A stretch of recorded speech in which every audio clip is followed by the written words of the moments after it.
Darren Waller has become one of the league's top tight ends in the last few years, but his play on the field is far from the most impressive thing Waller's done. Waller started popping pills at just 15 years old and found himself as a drug addict all throughout his college career at Georgia Tech and into his NFL career with the Baltimore Ravens, to the point where he wanted to fail drug tests. Waller had a tough road here, but he found his way through and is now a huge impact player for the Las Vegas Raiders.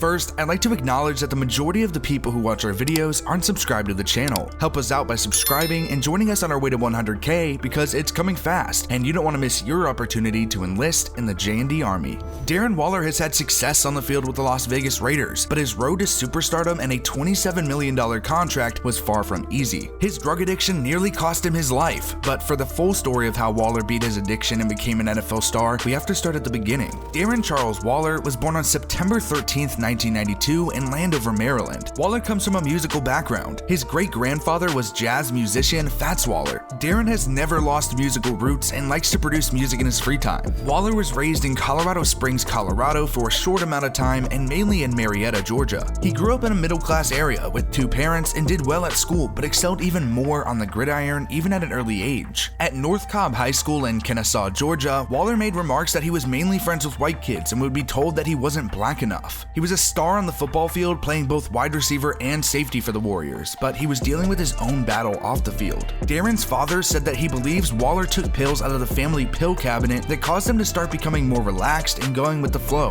Waller said he first started using pills as a sophomore in high school at 15 before starting to smoke weed and drinking a year later. He said that soon after he started, he was already looking for the next high right after. After a successful high school career, Waller decided to attend Georgia Institute of Technology to play college football. His drug use went to a new level in college, always going to any party he could, and he was out 4 to 6 nights a week. Waller admitted he would play under the influence at Georgia Tech, stating, "I would do anything you put in front of me: Molly, ecstasy, and cocaine." He would try to cheat drug tests in college to keep playing and only failed 2 on the record. On the field, Waller first had an impact as a sophomore when he recorded 162 yards. He steadily continued to improve gradually over the next 2 years. Waller had 367 yards and 3 touchdowns as a junior and 442 yards and 6 touchdowns as a senior. Waller was seen as an incredibly talented player at the 2015 NFL Draft, but character issues plagued his draft stock. He didn't get selected until the 204th pick in the 6th round by the Baltimore Ravens. Ravens head coach John Harbaugh said he thought Waller could be a 1st or 2nd round type of guy. Harbaugh stated when he took Waller, he thought that he could overcome his issues, speaking on his drug issues, of course. At least early in his career, Waller couldn't overcome it. He called being in the NFL miserable and said he just wanted to get high and go about his business. He caught 2 passes for 18 yards in 6 games as a rookie before he landed on injured reserve. Then, before the 2016 season, he was suspended for the first 4 games of the season for violating the league's substance abuse policy. He had 10 receptions for 85 yards and 2 touchdowns in 12 games. Then, in the offseason, Waller was suspended for the entire 2017 season for violating the league's substance abuse policy again. Waller stated, "I'd rather the league put me out of my misery than look like a quitter and come out and say I don't want to play football anymore." He talked about failing all the drug tests up to his suspension and admitted, "That's what I wanted." Rock bottom came 2 months into his suspension when he went out and got his fix, but it turned out to be fentanyl. It knocked him out for 4 or 5 hours in his car. Meanwhile, the Ravens were playing in their first preseason game and he was a quarter-mile away from the practice facility. "I was closer to death than I ever was before," Waller said. "Something gotta change. Forget football, just for me and my life." And just like that, Waller did make a change. He went to McLean Boarding Cottage in Camden, Maine for 30 days of rehab. "That was a game changer," he said. "That whole experience was necessary." After rehab, Waller got a job as a grocery clerk, bagging groceries and stocking shelves. A year after his suspension, Waller was reinstated by the league and returned to football. He ended up on the Baltimore practice squad, but his journey back to an active roster sure was something. He was inactive during a game against the Oakland Raiders, but was catching passes on the field beforehand. John Gruden saw him and immediately liked him. Oakland signed Waller to the active roster before they even stepped on the plane to go home. He didn't play much for the rest of the 2018 season, appearing in 4 games with 6 catches for 75 yards, but his first full year on the football field was approaching. The Raiders actually happened happened to be featured on Hard Knocks in the offseason, and Waller started to get some love from fans as he shared his journey through his drug addictions and back to the league. We see players get hyped up during Hard Knocks all the time, but this time it paid off. In the first 5 games of 2019, Waller led the Raiders with 37 catches for 359 yards. Oakland decided that was enough for them and inked Waller to a 3-year, $27 million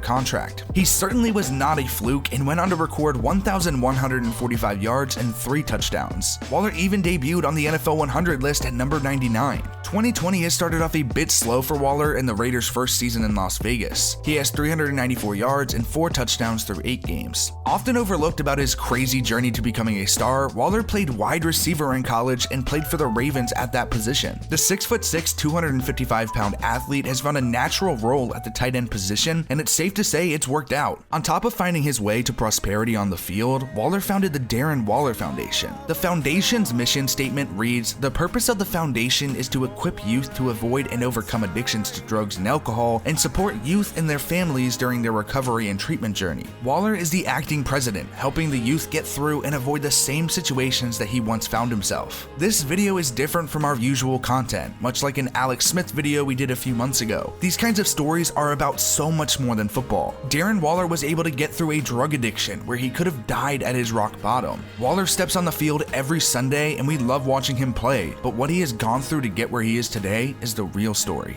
Thanks for watching. Follow us on Instagram and Twitter for more J&D. We read all of our DMs and love hearing what you guys have to say.